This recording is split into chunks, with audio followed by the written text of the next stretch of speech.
Hello lovelies, and welcome back to Seriously Now. I'm Lex Carline, and I hope you're having a wonderful week so far. I usually try and upload on a Tuesday, but that hasn't happened this week. In fact, the last week has just been a bit of a nightmare. After having a poorly child, I managed to get food poisoning, and I don't think I've ever been so sick in my entire life. And then I went to record this, and for some reason Adobe is making everything sound crackly, and I'm just having all sorts of technical issues. So I'm now recording on GarageBand or GarageBand or however you want to say it, and hopefully things are going to go a bit smoother. Now I was going to split this week's case into 2 parts, but I think I'm actually just going to power through it, and we're just going to have our first really long episode. This week's episode does come with a massive trigger warning, because it does involve the murder and attempted murder of 17 babies. I will be going into some detail about the offences, and bear in mind there are 22 of those. So if this is something that understandably is too much for you, give this week a skip, and we'll be back next week with something a little less traumatic. So this week's case is about the 4th woman in the UK to ever receive a whole life tariff, and she was only sentenced in August. I am, of course, talking about Lucy Letby. So, we're going to take a deep breath and we're going to dive in. Lucy Letby was born in Hereford on the 4th of January 1990 to parents John and Susan. She is their only child. And whilst the pair are now retired, they formerly worked as an accounts clerk and a retail boss. Letby had what was described as a normal and ordinary middle-class upbringing in a quiet cul-de-sac in Hereford, which I keep seeing described in the media as a market town, and whilst yes, it does have a market, Hereford is actually a city. I grew up in the actual market town of Ross-on-Wye, which is nearby. Letby attended local schools and then went on to further education at Hereford Sixth Form College, which, a random fact about myself, because I was in the wrong year at college, stayed on at the sixth form at my high school, big mess. It meant we actually walked the halls for a year. I don't remember her. As far as I'm aware, never met her. But yeah, we were there my second year, her first. Now, she was said to be just an average teenager, a conscientious student and a sociable friend with a wide friendship group. And after college, as so many do, she ventured off to university. And her university choice was the University of Chester, where in 2011 she qualified as a children's nurse. Even whilst away from home, Letby remained very close to her parents, and notes that were found later showed how guilty she felt, which convenient word, for not visiting her parents more. During her training, she had placements at both Liverpool's Women's Hospital and the Countess of Chester, with the latter becoming her permanent employment after qualifying. And in fact, her parents, bless them, were so proud of her accomplishments that they even published a message in the local paper, the Hereford Times, in December 2011, and it said, "We are so proud of you after all of your hard work. Love, Mum and Dad." Oh. And obviously knowing what we know now, it's really sad for her parents as well, because we have to remember that alongside the actual victims and their families, John and Susan Letby are also suffering a loss. And as I've mentioned, I am a mother, and I can't begin to imagine how any of the parents in this case feel, and my heart goes out to all of them. Letby had an active social life. She had nights out, holidays with friends, and she regularly, like so many of us these days, used social media. She attended weekly salsa classes, which apparently was her big passion in life, and she loves her 2 cats, Tigger and Smudge. In 2014, she completed specialist training which allowed her to look after some of the sickest infants in the highest dependency unit. And in 2016, towards the end of her alleged murderous spree, I don't know why I'm saying alleged, she's been convicted, she purchased a semi-detached 3-bedroom red brick suburban home, which was only approximately 20 minutes walk from the hospital. The house was reportedly very simple, with a bluebird feeder outside. I'm not sure why the colour's relevant, but it seemed to pop up everywhere I looked, so I'll include it. She had soft toys on her bed, with sweet dreams on the duvet, and artwork on the wall that said, "Leave sparkles wherever you go." And this was illuminated by fairy lights. So very girly, and in my opinion, a little childlike, because that seems more like something I would put on my daughter's wall, and she's about to turn 5, rather than myself as an adult. But that's just me. Sadly, if only the occupant of this house had been as ordinary as the house itself. At work, she was deemed a trusted and dedicated staff member who regularly worked in Nursery 1, which was also known as the hot room, and this is where the poorliest of children are. It was just an average-looking room with yellow walls with owls and teddy bears on it, and it was clearly her favourite, as when she worked in the lower risk rooms 2, 3 and 4, she would text colleagues that she was bored and that she wanted to work in 1. Bored looking after poorly children. Wrong job. So, was this a precursor for what was to come, maybe? The prosecution certainly thought so. Her nickname at work was Duracell, because just like the batteries, she was always working. And colleagues also described her as quite bland or vanilla, hence her other nickname, the Vanilla Killer. Christ, who wants to be described as vanilla? I'd be quite insulted if somebody said I was a vanilla. So no one really thought anything about all the hours that Letby was pulling in. They assumed that she was just doing all the overtime to buy things for her new house and that she was just a really hard worker. And in all honesty, with the state of the NHS at the moment and their staffing levels and the fact that we can't seem to find any money to help the NHS, but we can throw it at other things, doesn't surprise me that nobody batted an eyelid. But could you imagine how after everything came out, how those staff feel? Because I know I would feel really guilty. Oh, I just thought she was just busy, thought she was just a good worker. But then now it would be, what could I have done? Could I have done anything? Is there anything that I missed? Could I have stopped her? It must be a form of, I suppose, survivor's guilt. To know that you were so close to such a heinous person and that the wool was pulled so successfully over your eyes. Okay. So now we come to the hard part and the 22 charges of either murder or attempted murder. So buckle up, guys, because this is going to get rough.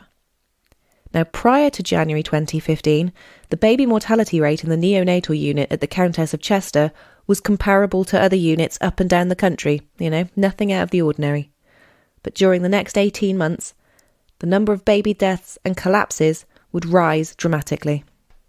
Now, the family and victims' names haven't been released to the press, obviously for privacy reasons, and I completely understand and respect that, and so I will also be referring to the babies as A, B, C, etc. Oh, and the fact that there is an etc. after C makes me feel a little bit sick. Obviously A, B and C is already more than enough for adults, never mind innocent, defenceless babies. And whilst there were 22 charges brought against Letby, she was only convicted of murdering 7 babies and attempting to kill 6. And some of the charges actually relate to 1 infant. I think at one point there are 3 charges on 1 infant alone. And these are just the ones that have been brought to light. Potentially there could be many, many more. So here we go. Count 1. Baby A. The first victim died after standard resuscitation techniques failed on June the 8th, 2015, just 90 minutes after Letby arrived on shift. Baby A was a twin, born 9 weeks prematurely, and there were concerns that Baby A might have had a blood disorder, but other than that was deemed healthy.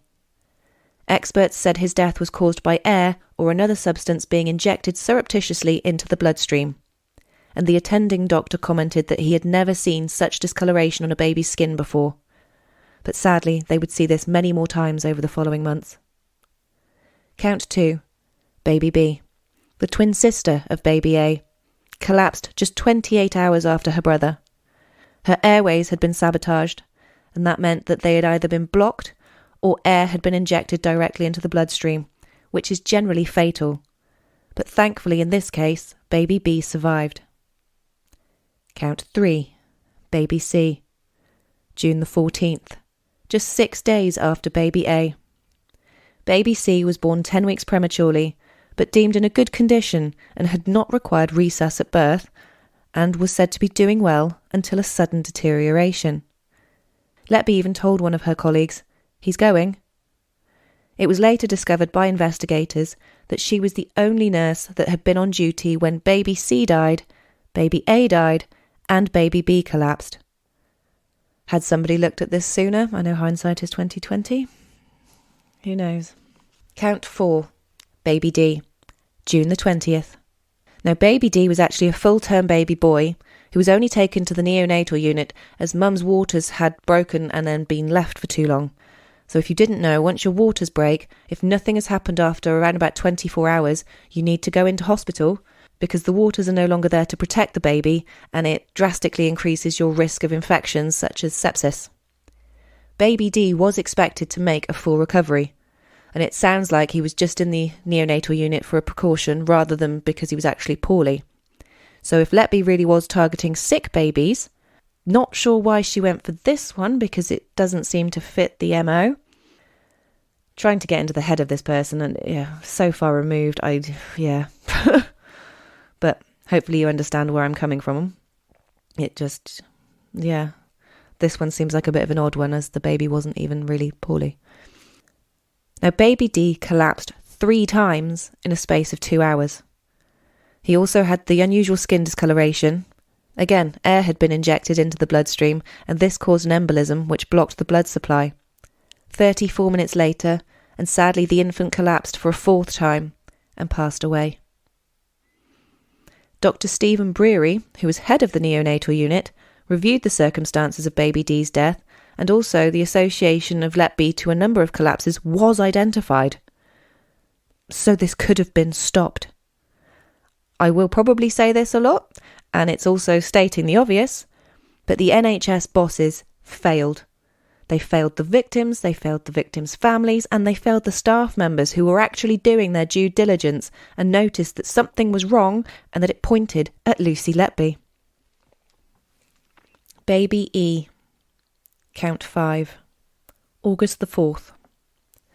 Now, baby E was another twin, born 10 weeks prematurely, and the twins' mother apparently unknowingly witnessed the attack on her baby boy whilst she was bringing in expressed milk for her boys. She saw baby E bleeding from the mouth, and Nurse Letby assured her that it was just due to the feeding tube irritating his stomach. And had I been in this mother's position, sadly I would have been inclined to believe the nurse as well, because that's what we do, isn't it? We trust people in these positions, and we generally don't question it. Oh, it's just awful. And conveniently, Letby failed to mention this in her notes, presumably to cover up her actions, and it wasn't until the doctor on rounds noticed fresh blood coming up from the tube that the alarm was raised. Now, the mother told the trial that she heard horrendous crying, with the infant collapsing around about midnight. And sadly, all resuscitation attempts failed, and baby E passed away. He had lost around 1/4 of his blood. Now, even as an adult, you only need to lose around 14% before you start to feel woozy and funny, never mind 25%. The prosecution's medical expert found that another air embolism and bleeding caused by trauma from forceful insertion of a rigid wire or tube may have caused the sudden death. Letby laid the blame on the doctors for not acting sooner, because of course she did. Count 6. Baby F, the twin brother of baby E. Now, baby F did have breathing difficulties from birth and had also been prescribed a tiny, as in microscopic dose of insulin for slightly raised blood sugar. Just hours after his brother's murder, baby F was prescribed a bag of nutrients to aid in his recovery, and this is when it seems Letby changed her tactics. Synthetic insulin was injected into the nutrient bags. One was administered by Letby, and the other by an unknowing colleague on the next shift. Imagine being that colleague and realising much later what actually happened and how you'd, without knowing, assisted in... It's one of those, you know it's not your fault, you know there's nothing you could have done, but I imagine you still feel absolutely awful. Now, if it's needed, insulin is only ever... If it's needed, insulin is only ever administered by injection. Baby F crashed, but luckily, doctors were able to save him. But unfortunately, he was left disabled with severe learning difficulties, and he does require regular hospital visits. His parents believe that this is a direct result of the poisoning, and Letby is believed to have taken the insulin from the locked medical cupboard. This bore striking similarities to the case of Victoria Chua, who was a nurse found guilty of murdering 2 patients and poisoning another 20 with insulin in Stockport's Stepping Hill Hospital. She was jailed in May 2015, just before this murderous spree began. Now, Letby attended her salsa class as usual after the poisonings, and when asked in court, she blamed the unit having raw sewage coming out of some of the sinks. Now, I couldn't find anything to corroborate this, but it doesn't mean that it's not there. And she called it a potentially unsafe environment if the unit is dirty and staff are unable to wash their hands properly. Well, that's true. But whether or not it was actually happening. Now, Letby took a grim interest in Twinny and F's family, something that she would also do with many of the others, and she searched their family 6 times on social media, including Christmas Day. And you've got better things to do on Christmas Day. The twins' parents took a thank you card and hamper into the unit, because obviously they thought that the unit had done the best that they could for their children, and police actually found pictures of the card on Letby's phone after her arrest. Now, to play devil's advocate here, and I'm in no way defending Lucy Letby, but if somebody had brought in a really lovely card after something tragic like that had happened, could it not be a case of just, oh bless them, these poor parents have been so much, but look, they're still so kind and lovely to bring this in for us. You know? Now, charges 7, 8 and 9, baby G. That's right, 3 attempted murder charges on the same infant. Baby Jean was born a whopping 14 weeks prematurely and weighing just over a pound after being transferred to Chester from another hospital at around 3 months old on August 13th. Despite being very poorly, staff and parents celebrated her first 100 days of life with a banner and a cake, which I think is lovely. You know, although the little one's not aware, that is a massive achievement for her. Experts told the trial that baby G had been given excessive milk and probably air via her feeding tube just weeks later on September the 7th, and this was to hurt her. 2 nearly identical attempts on baby G's life took place on September the 21st. The second of these attempts, Letby found the baby monitor had been switched off. But switched off by who? And was it someone trying to cover their arse? The little girl recovered, but she has been left unfortunately severely disabled. She's registered blind, nil by mouth and fed by a tube, and she also has progressive scoliosis, which means her spine is curving. Baby G was the result of IVF, and sadly this experience has left her parents far too afraid to try again, and this means that their embryos are just sat in a clinic overseas. It's fucking awful. And once again, Letby looked the mother up on social media. Charges 10 and 11. Baby H. Baby H was a baby girl born 5 weeks prematurely, like me. Letby apparently tried to kill her twice, once on September the 26th and again the next day. The jury heard that there had been suboptimal care, an unacceptable delay when intubated for ventilation. 1 needle was not removed as it should have been, and a second drain inserted into her chest may have been interfering with the structures of it. Although prosecution experts said it was not causative of her 2 collapses, which had no obvious explanation. It was argued that as Letby was there for both collapses, it was no surprise that the baby recovered after being transferred to a different hospital. Imagine if she'd been left at Chester. Letby was accused of falsifying hospital records to make it appear like there were problems, and sabotaging drains. She, like the other charges, denied it. It's very rare they admit it, even when they actually are guilty, isn't it? Charge 12. Baby I. A baby girl born 13 weeks prematurely, but doing very well despite being so small. But then suddenly became very sick. Experts said that this case was particularly complicated, and a total of 4 attempts on her life, with the 4th being sadly successful on October the 23rd. Letby was of course there for all 4 instances. It was concluded that excess air was pumped into the little girl's system through her breathing tube on each attempt. She reportedly screamed before she died. The monitor had been tampered with on 1 occasion. Someone trying to hide their tracks again? Now, the devastated mother bathed her deceased infant, and later told police that Letby came in and was smiling and going on about how she was present for baby's first bath and how much baby loved it. Now, I know you want to try and be respectful and probably a little bit positive when parents are going through such a fucking nightmare, but smiling and being overly happy during a devastating time? No, unless she was just gloating. Letby denied getting a thrill from the bath incident, or from taking a picture of the sympathy card she sent the parents. But the picture was found on her phone when police seized it. Dr. Ravi Jayaram told the jury that consultants had raised their concerns to the Executive Director of Nursing, Alison Kelly, but it seemed to fall on deaf ears. That's my put-in. Charge 13, baby J.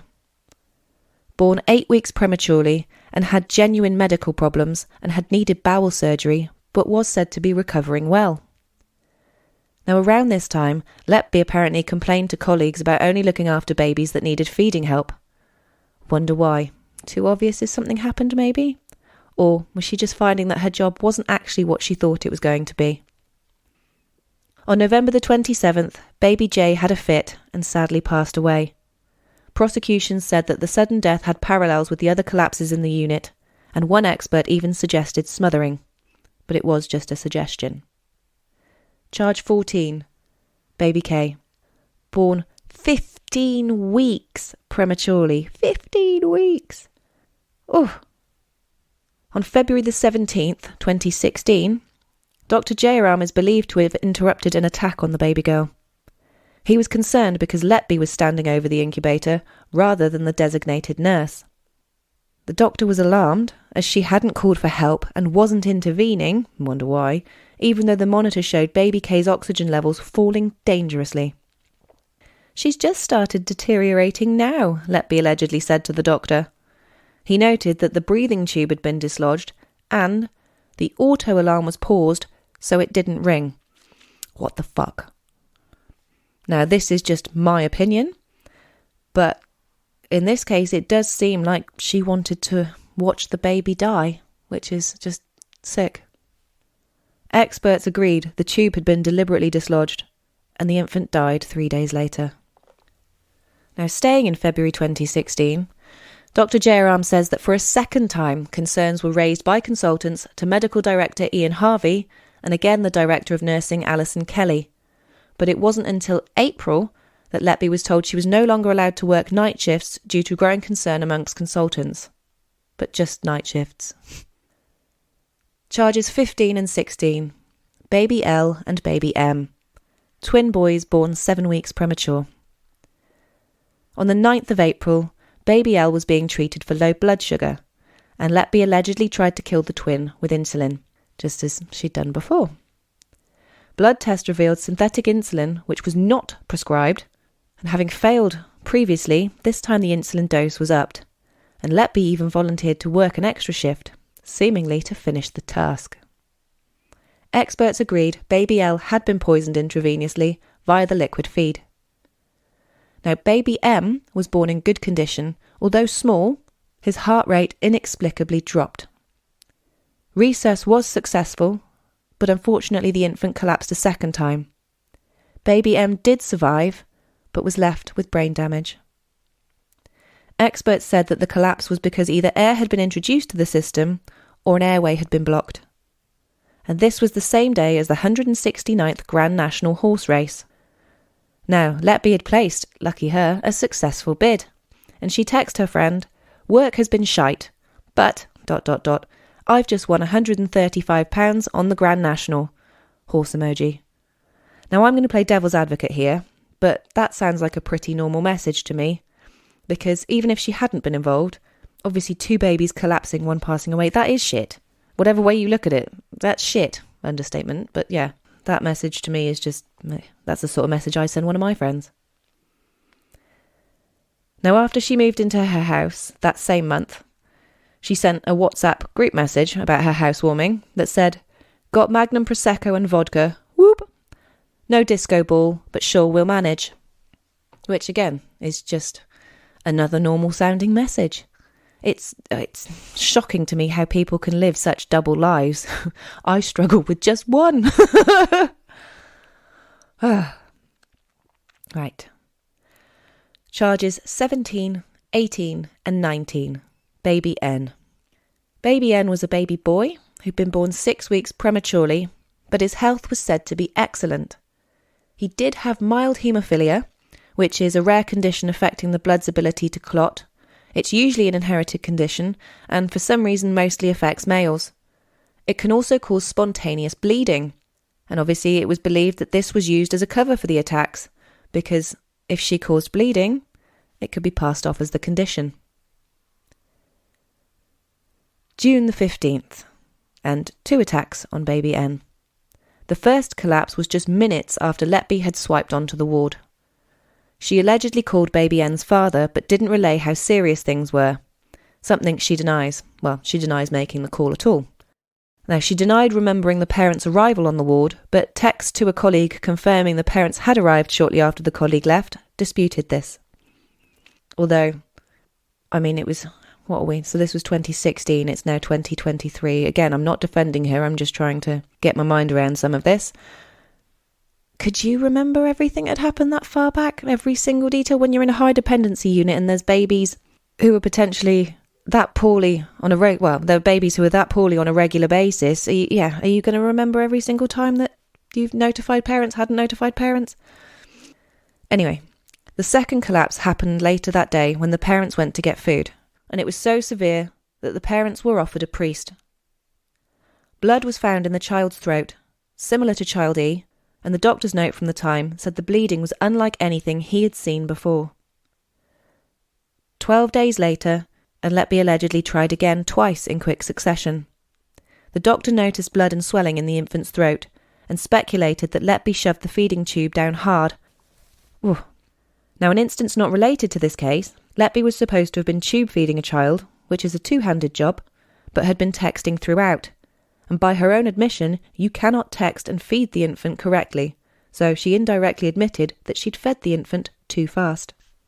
From June the 16th to the 22nd, Lucy Letby went on holiday to Ibiza, and while she soaked up the Balearic sunshine with 2 friends for a week, the neonatal ward conveniently suffered no incidents.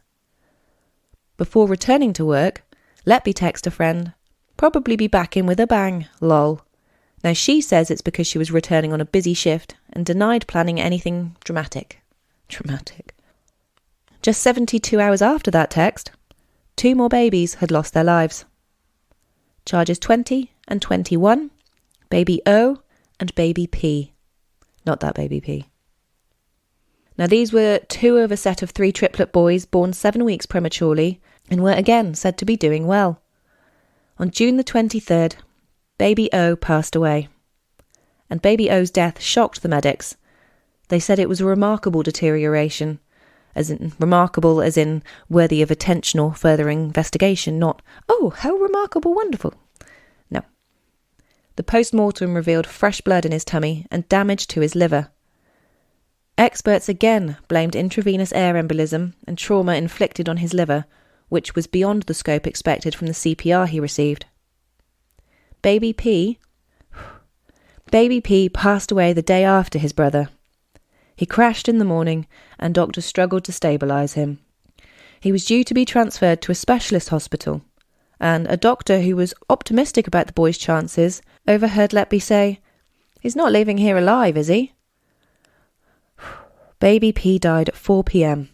before ever leaving the hospital. Experts pointed to air being injected into his system.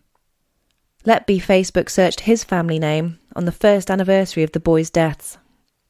Now, even if you're doing it just because you're wondering how they were doing, that sort of thing, surely it's against the ethos of the job, and she should have either been changing career or speaking to someone about her inability to detach from work. I mean, this is why I left a job in the care industry. It was actually for my first job after college, because I couldn't switch off. Constantly thinking, I wonder if they've remembered to do this. I wonder if they've done this with so-and-so, done that, blah, blah, blah. And yeah, it was detrimental to my health.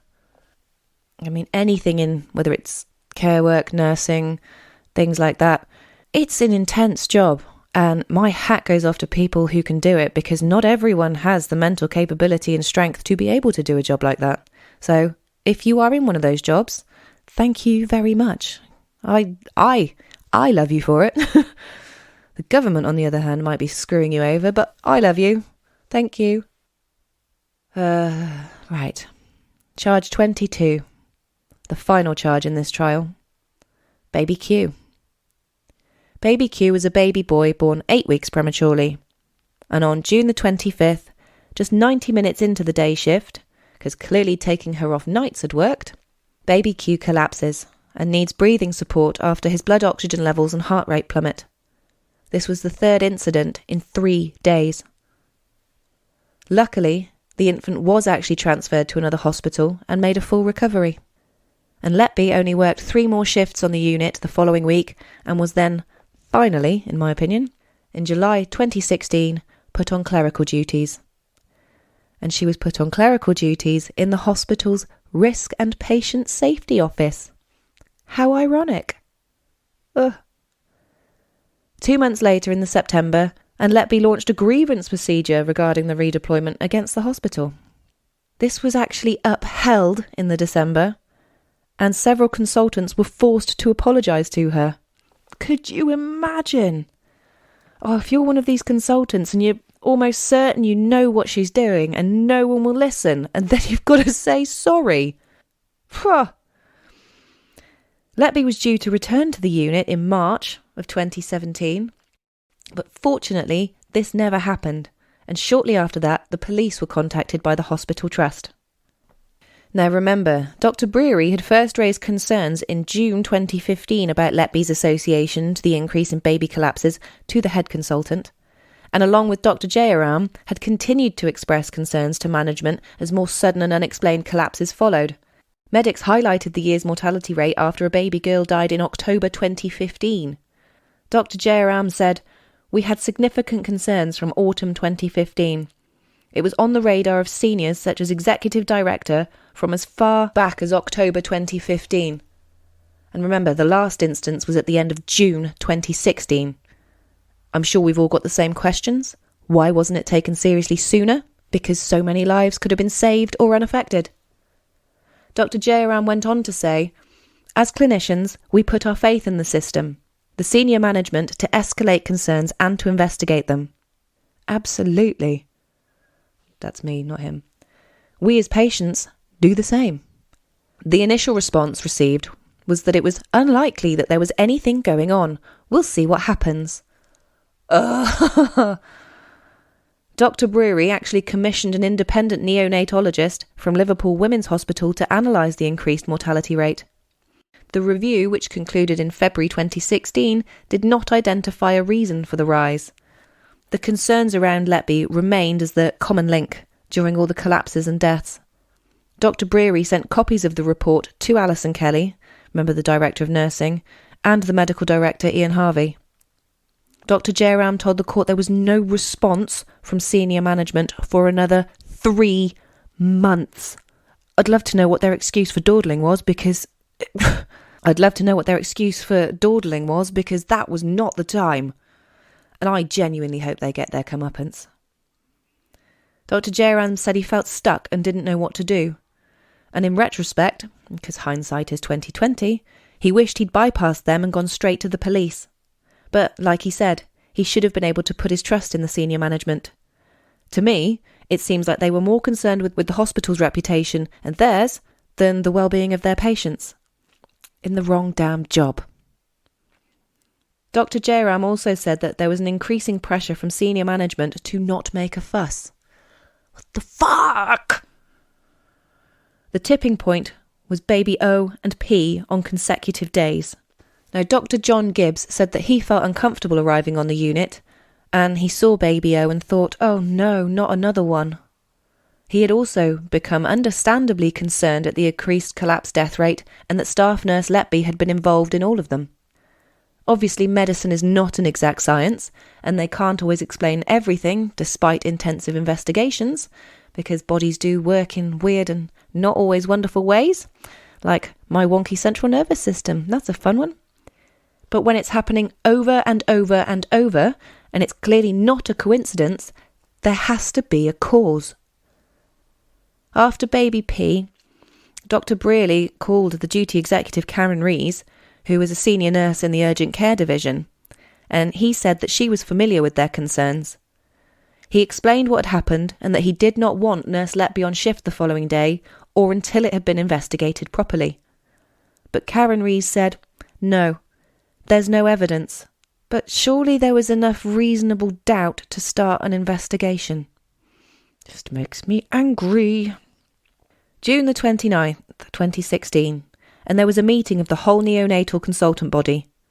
And on June the 30th, Letby worked her last shift on the neonatal ward, 5 days after her attack on baby Q. Dr. Gibbs said the hospital bosses were extremely reluctant to involve police, and they said that consultants had to resolutely resist management attempts to return her to the unit, and this was up until May 2017 when the police investigation finally launched.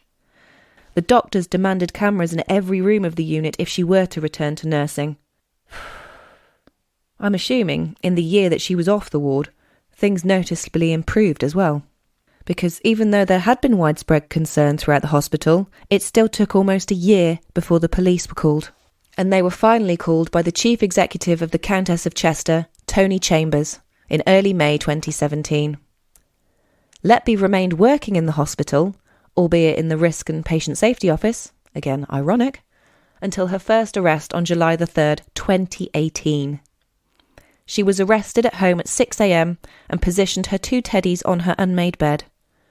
Not sure why that fact is relevant, but again, kept seeing that one come up, so thought I'd include it.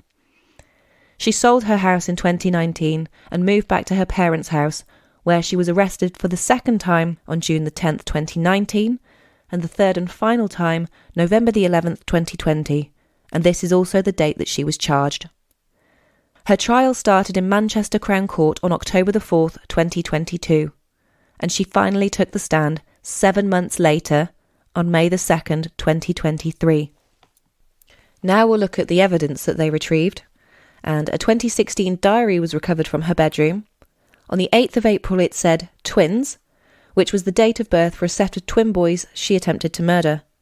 Further entries on the 23rd, 24th and 25th of June included initials, and the prosecution said these related to 3 other babies that she allegedly attacked on those days, babies O, P and Q. There were medical records which established the condition of the babies before the attacks, and medical documents that had been falsified by Letby to apparently hide her involvement. She tried to distance herself by changing times and things like that. Her texts and social media activity coincided with the attacks, and it was sometimes similar to a live blogging of events. Nice. The staff rotors highlighted what the doctors were saying about her being the common denominator between all the attacks. A Morrison's bag, and for those of you who don't know what that is, it's a supermarket chain, was also retrieved from Letby's bedroom, and it contained 257 sheets of paper taken from the hospital. Now that's definitely a breach. And also handover sheets, which should have also never left the hospital, which surely that's a charge all of its own. 21 of these sheets included names of babies she is said to have harmed. The bag also included a used paper towel and blood gas reading for baby M. Now, well, they do say that killers, particularly serial killers or mass murderers or whatever you want to call them, do like to keep souvenirs. Is that the case here? Or was she just careless and sloppy? Or some other reason?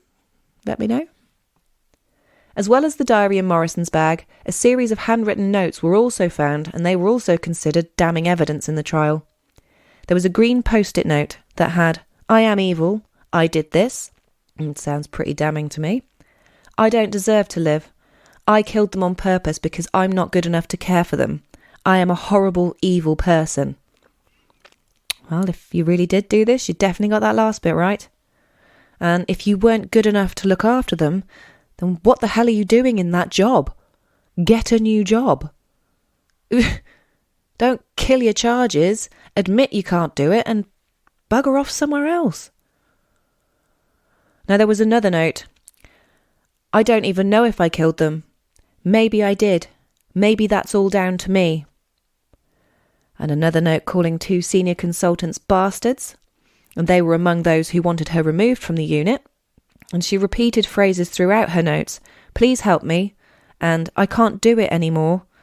Also, "No one will ever understand or appreciate what it's like. I want someone to help me, but they can't, so what's the point in asking? Hate my life." It does sound like she was very troubled in the old brain box, but if that's because she'd been murdering babies, I have no sympathy. She was also rumoured to have had an affair with a married doctor, but conveniently he can't be named for legal reasons. She declared her love for him in her notes, and next to his name wrote, "I love you," and "my best friend." Letby claimed that she wrote the notes because everything had gotten on top of her, and that they were written at a time that she feared her practices may have been at fault, and that it may have been her that caused these babies to collapse, and it was also when she'd been isolated from her colleagues. I mean, to play devil's advocate, if you're told that it's you over and over and over and over again, I don't know about yourselves, but unfortunately I have been in relationships that have constituted with domestic violence. And yeah, when you're continually told that it's you, eventually you do start to believe it. Whether that's the case with Letby or whether she is actually guilty, who knows? But yeah. The defence said that the notes were full of distress, anguish and self-recrimination. But was this distress because she was innocent or distress because she'd been caught? Prosecution argued confessions of guilt.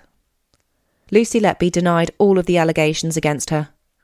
And on August the 18th, 2023, Lucy Letby was found guilty of 7 counts of murder, and that was counts 1, 3, 4, 5, 12, 20 and 21, and 7 counts of attempted murder, which is 2, 6, 7, 8, 15, 16 and 17, making her the most highly convicted child serial killer in UK history.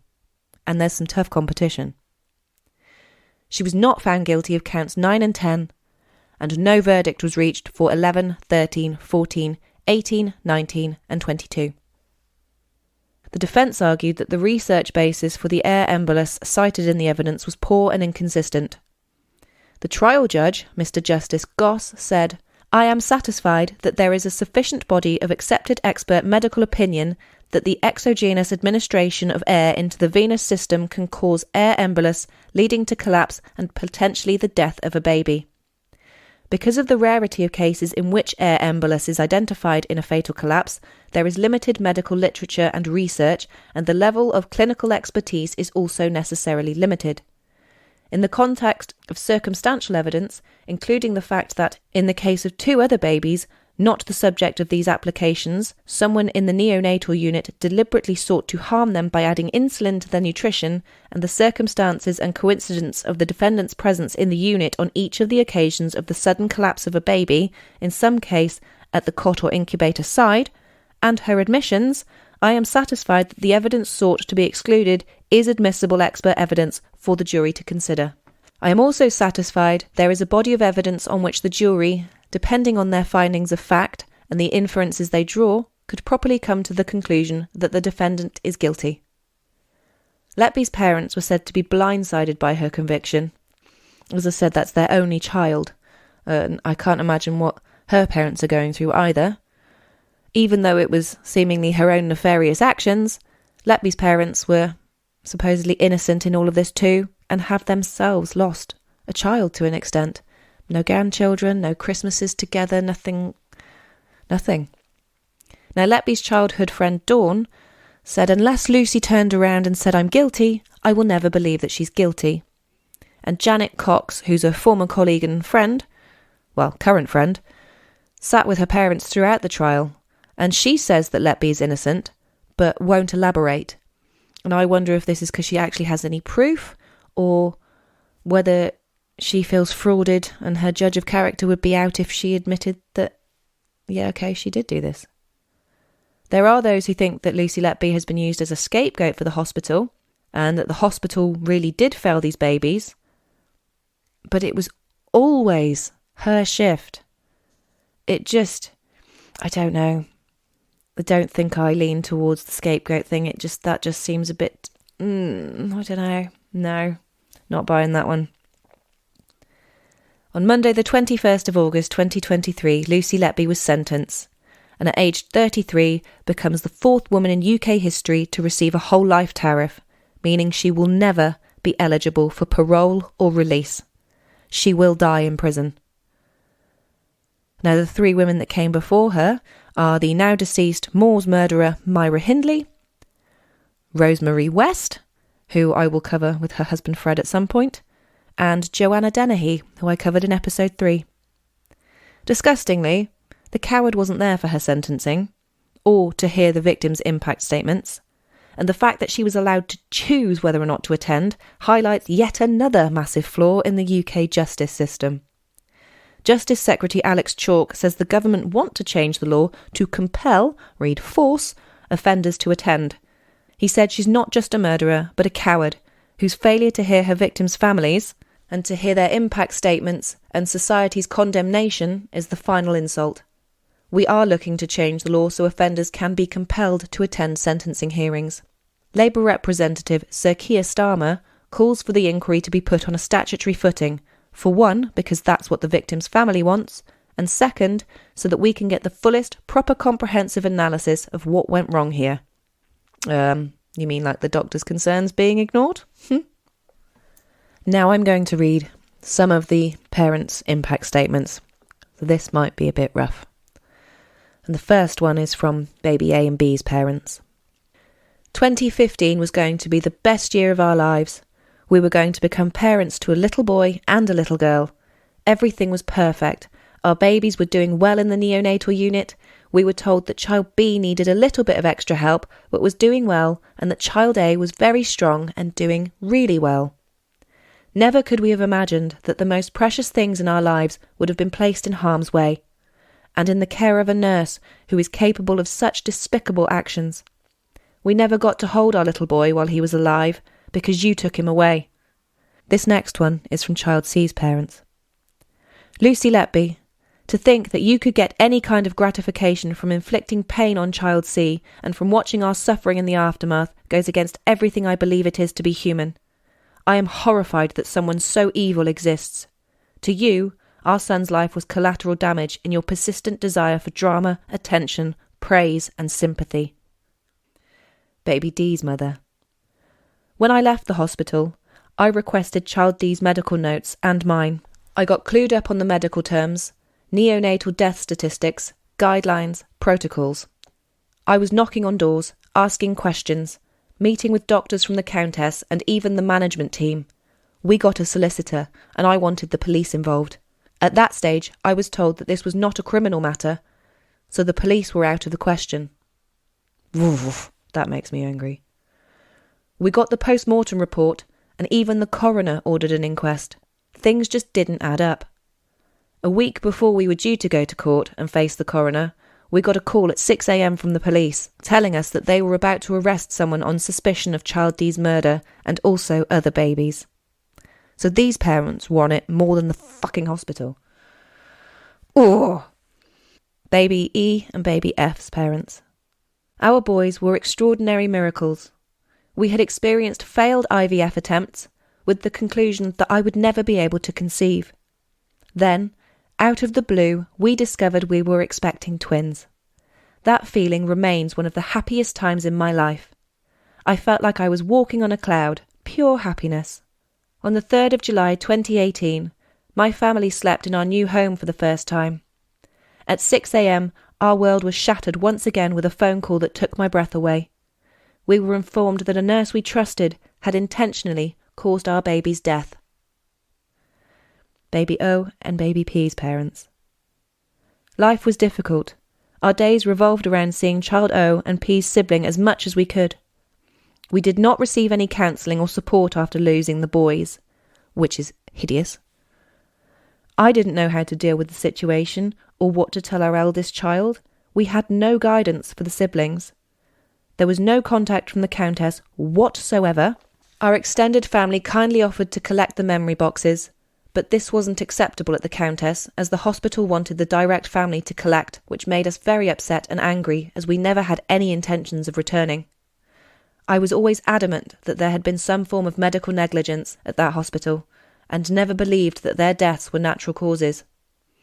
I knew that something was not right, but it never occurred to me that they'd been purposely murdered. Lucy Letby has destroyed our lives. The anger and the hatred I have towards her will never go away. It has destroyed me as a man and as a father. I have missed over 6 years of our children's lives because of her actions. The continual pressure of having the trial hanging over us has been immense and difficult to describe.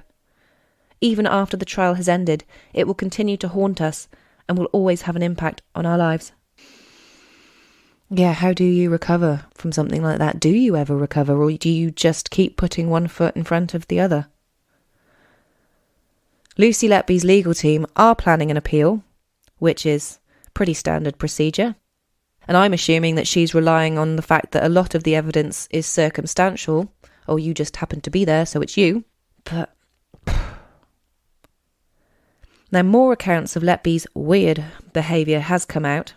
And we're saying weird in the negative sense, not the let's stay weird because we're weird and cool sense. And again, this is all allegedly. And it's how she took special interest in certain babies and even got angry when she wasn't allocated to care for them or if other staff wouldn't swap. What? I'm expecting more accounts to come out. Some of them may be people jumping on the bandwagon, but where there's smoke, there's usually some sort of fire. And we're going to quickly now talk about the senior management who failed to stop Letby. So Alison Kelly, who was the director of nursing at the Countess of Chester, moved jobs to the director of nursing at the Northern Care Alliance NHS Trust in the Manchester area. After local politicians called for her position to be investigated by ministers, she was suspended from her role. Good. Karen Rees, the senior urgent care nurse who refused to remove Letby from the unit, she claimed that she asked Dr. Brewery for further information and he refused, stating that at no point did he mention babies were being harmed. Did say that he had evidence. Had he said 16 babies harmed and Letby there for all of them, my actions may have been different. Oh. Yeah. Okay, playing devil's advocate again. You clearly need all the information to make an informed decision, but that's if she's telling the truth and not just trying to cover her ass. Because I can't imagine Dr. Brewery held back. She retired in March 2018, 4 months before Letby's first arrest. Ian Harvey, who was the medical director at the Countess, took early retirement also in 2018, just after her arrest.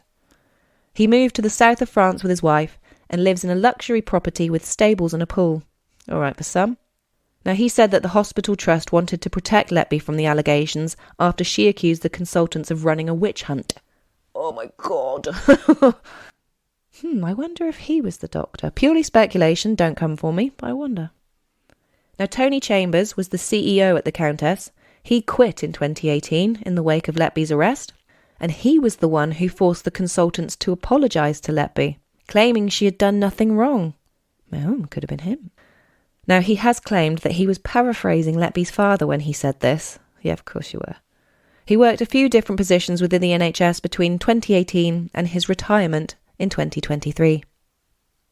Now, there has clearly been a massive, disgustingly massive failure at the Countess of Chester, and I strongly believe that the senior management team during the time of Letby's killing spree need to be brought to court and held accountable as well, because they failed.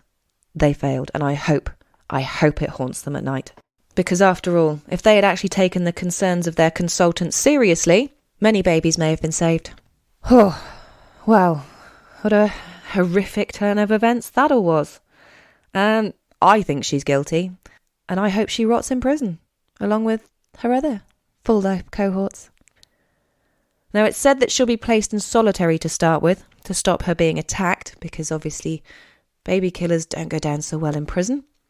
And in my opinion, as a mass child murderer, she deserves everything she gets.